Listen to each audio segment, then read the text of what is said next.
Arkadaşlar merhaba. Bugünkü videomuzun konusu kedilerin ömrünü kısaltan hatalar. Bir kedi sahibi olmak bildiğiniz üzere büyük bir sorumluluk. Her kedi sahibi kedileri için iyi niyetlere sahip olsa da bilerek veya bilmeyerek bazı hatalar yapabiliyoruz. Ve bu hatalar kedilerin ömrünün kısalmasına neden olabiliyor. Bu videoda da biz kedilerimizin ömrünü belki de yıllarca tüketebilecek yaygın hatalardan bahsedeceğiz. Eğer videonun uzun olduğunu düşünüyorsanız konuyla ilgili çektiğim daha önce bir kısa video vardı. Onun linkini açıklamaya ekledim. Ancak buradaki tüm maddeleri oraya sığdıramadım. O zaman hemen kedilerin ömrünü kısaltan hataların birincisiyle başlayalım.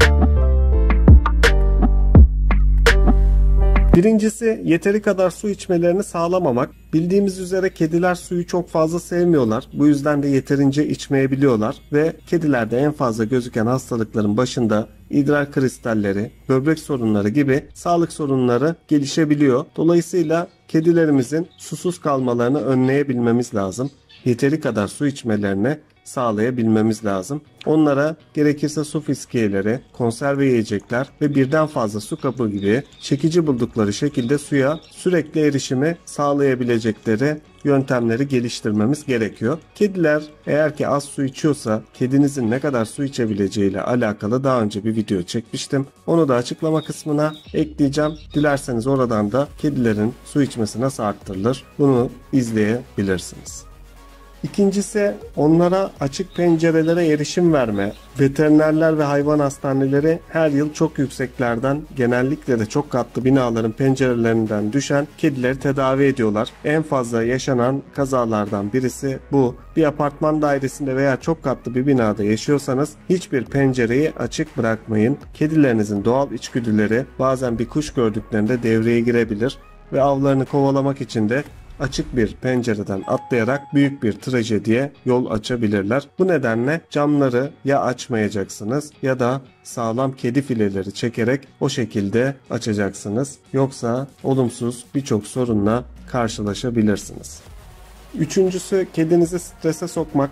Çok fazla stres insanlar için de iyi değil. Aynı zamanda kedilere de zarar veriyor. Araştırmalar da korku ve endişenin kedinizin ömrünü aylarca azaltabileceğini gösteriyor. Kediler için stres kaynakları beklemeyeceğiniz şekillerde gelebilir. Ailede veya evde ani bir değişiklik, yüksek sesler, kirli tuvalet kabı, tutarsız rutinler, zihinsel uyarılma eksikliği ve cezalandırılarak zorla bir odaya hapsedilme kedilerde yaygın stres nedenleri arasında. Unutmayalım, aileleriyle iyi bir yaşam ve güçlü bir duygusal bağa sahip olmak kedilerin daha uzun yaşamalarına yardımcı oluyor.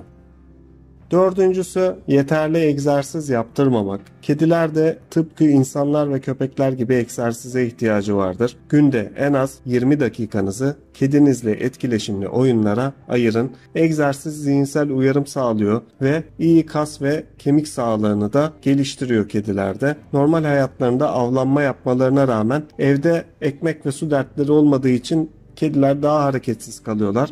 Ve yeteri kadar egzersiz yapmadıklarında da obezite hastalığına yakalanarak ömürleri kısalabiliyor. Bir diğer maddemiz onları yıkamak. Kediler kendilerini temizlemede mükemmeldir ve nadiren yıkanmaları gerekebilir. Kediler çok sık yıkanırsa kürklerindeki esansiyel yağları kaybederler ve hatta bu onlar için travmatik bir duruma dönüşebilir. Çok mecburi kalınmadığı müddetçe kedilerinizi yıkamayın. Zaten evden dışarıya çıkmayan kedinin yıkanması da gerekmez. Ben bugüne kadar kedilerimi hiç yıkamadım desem yeridir. Diğer maddemiz yiyecekleri konusunda seçici olmamak. Hepimizin iyi bir beslenmeye ihtiyacı var. Aynı şey evcil hayvanlar için de geçerli. Kedinize ister yaş mama, ister kuru mama, hangisini veriyorsanız verin, içeriğine dikkat edin. Düşük kaliteli kedi mamaları alerjilere, cilt tahrişlerine ve genel olarak sağlıksızlığa neden olabiliyor. Bazen oradan kazandığınız bir 10 lira veterinere vereceğiniz yüzlerce liraya mal olabiliyor. İşin bu tabii ki maddi boyutu, bir de manevi boyutu var. Kedinizin hastalığıyla uğraşmak sizi oldukça yıpratabiliyor. Kediler diyetlerinde bol miktarda ete ihtiyaç duyan doğal etoburlardır. Vereceğiniz yiyeceklerde bunlara dikkat edin. Hatta evde yaptığınız baharatsız, tuzsuz, haşlanmış etlerden onlara da vermeyi unutmayın. Diğer bir maddemiz yine yiyeceklerle ilgili, bu sefer aşırı besleme. Evcil hayvanınızın çok fazla yemesine izin vermek, hayatından yıllar çalabilecek bir alışkanlık. Son raporlarda özellikle kediler gibi diğer canlılar için de geçerli bu aslında. Evde bakılan hayvanların popülasyonunun yarısından fazlasının fazla kilolu olduğunu gösteriyor. Obezite, eklem sorunları, diyabet, kansere yakalanma riskinde artış gibi bir dizi sağlık sorunu da bu aşırı beslenmeyle birlikte gelebiliyor. Özellikle de kediniz kısırsa bu risk oldukça artabiliyor. Kedilerin günde yemesi gereken mama miktarını ayarlayarak porsiyonlar halinde yedirmek buna bir çözüm olabilir. En önemli maddelerden bir diğeri de şu: kötü hijyen. Kediler çok temiz hayvanlar, bunları biliyoruz. Kötü hijyen uygulamaları kedinizi strese ve hastalıklara duyarlı hale getiriyor. Kedinizin besleme ekipmanlarını, yani mama ve su kaplarını ve tuvalet kaplarını düzenli olarak temizlemek kendilerini rahat hissetmelerine ve hastalıkları önlemelerine yardımcı olacaktır.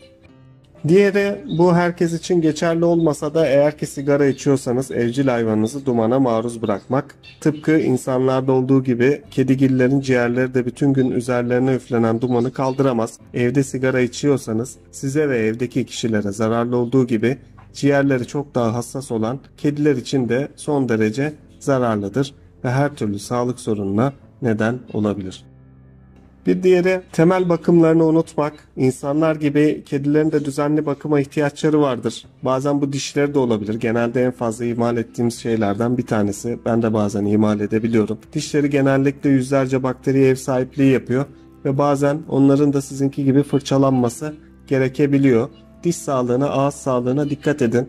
Arada bir çenesini açıp ağzına bir bakın, dişlerinde herhangi bir sorun var mı yok mu? Buna göre önlem almaya çalışın. Aynı şekilde kedilerimizi düzenli olarak taramamız da önemli. Tüy yumakları olabiliyor. Bunları önlemeye yardımcı oluyor. Gevşek tüyleri alır, matlaşmayı ve cilt hastalıklarını da önler düzenli tarama. Uzun tüylü kediler günlük olarak taranmalı. Kısa tüylü kediler ise haftada bir taranabilir. Aynı şekilde kedimizin tırmalama ihtiyacını giderebilmesi ve tırnak yapısını da koruyabilmesi için evde çeşitli yerlere tırmalama tahtaları koymak gerekir. Bunu da muhakkak yapın. Bir diğer maddemiz, kedinizin dışarıda serbestçe dolaşmasına izin vermek. Bu da kedilerin ömrünün oldukça kısaltabilen bir davranış. Evet, kedilerin yeri her ne kadar sokaklar olsa da serbestçe dolaşan kediler için çok fazla tehlike var sokaklarda. Dışarıdaki kediler bulaşıcı hastalıklara, parazit istilasına, donmaya, sıcak çarpmasına, köpeklerin ve diğer yırtıcı hayvanların saldırılarına ve en önemlilerinden bir tanesi de araçların çarpmasına karşı son derece savunmasızdır. Bu gibi unsurlar nedeniyle araştırmalar sokak kedilerinin ortalama 2-5 yıl arası yaşadıklarını, ev kedilerinin ise 15-20 yıl yaşadıklarını göstermiştir. Eğer ki korunaklı bir bahçeniz yoksa kedinizin dışarıda serbestçe dolaşmasına izin vermek onun ömrünü oldukça kısaltabilir. Bir diğer madde, sağlıksız sofra artıklarıyla beslemek. İnsanların tükettiği birçok gıda evcil hayvanlarımızın maruz kalması gerekenlere kıyasla aşırı derecede yüksek yağ ve şeker içerebiliyor. Ek olarak sarımsak, soğan, çikolata gibi bazı insan yiyecekleri tüketilirse kediler için zehirli olabiliyor. Bu nedenle hangi yiyecekleri verebileceğimiz konusunda ön bilgimiz olmadan her artık yiyeceği kedilerimize vermeyelim. Bu konuyla alakalı da kedilere zararlı yiyecekler videomu izlemenizi tavsiye ederim. Son maddemiz, evcil hayvanımızı düzenli kontrollerini yaptırmamak. Biliyorum, veteriner faturaları çok pahalı. Bu şekilde olabilir. Ancak evcil canlımızı, kedilerimizi de düzenli olarak veterinere götürmek olası birçok hastalığın önüne geçmemize yardımcı olabilir. En azından düzenli olarak iç ve dış parazit uygulamaları ve kedilerde en çok görülebilen hastalıklara karşı aşı uygulamalarına dikkat etmemiz gerekir.